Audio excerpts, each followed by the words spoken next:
Well, I don't accept your phraseology. I don't think we force people.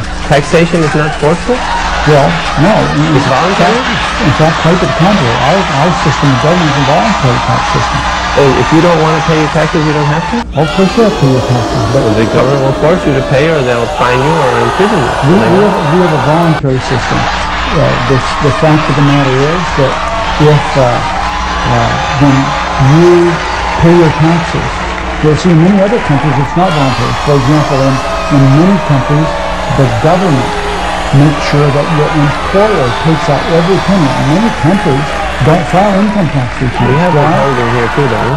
Pardon me? Withholding? Just some countries, yes. But I'm talking about in some countries, European countries as an example, you don't file an income tax return. There is no need to, because your employer takes all the money out. That's the difference between a voluntary and an involuntary system. You can't cheat and not pay your taxes. But I don't accept your phraseology that you forcibly take money from somebody else and give it to that's the way it is on any program. I mean, highway program is the same.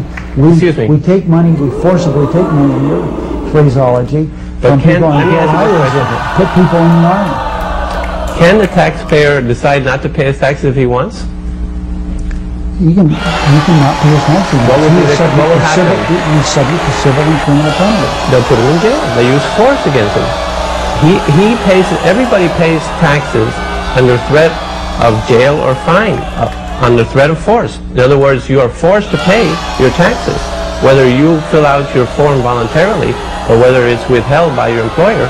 You don't have a choice on whether you can pay taxes that are going to be used for welfare programs. You can't make that choice. Well, but the reason our system is called a voluntary tax system, and I recognize, that ultimately you can't cheat in the taxes, but we have many provisions in the law they don't have in this country. We have deductibility for HUN, interest on mortgage payments. They don't have that in most countries. We have deductibility for certain excessive expenses that relates to health, doctors, hospitals.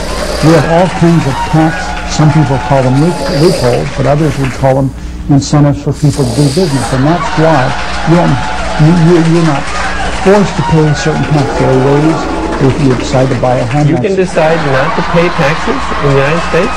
I really don't understand what you're trying to get at. The point of the matter is... Because you objected to my phraseology. You said that you say that the government isn't forcefully taking money from some people to provide welfare benefits to others. And in fact, that's what it's doing, because all taxation is forceful. It's backed up by physical force. If you don't pay your taxes, the government will intervene with you forcefully. So you don't have a choice. It's not voluntary. You can't decide not to pay and not suffer a consequence. If you don't pay, you go to jail. So you're forced to pay. You don't go to jail. Some people go to jail. There are all kinds of civil penalties. If you don't pay your tax, you pay interest and you pay penalties. The fact of the matter is, our system is a voluntary system.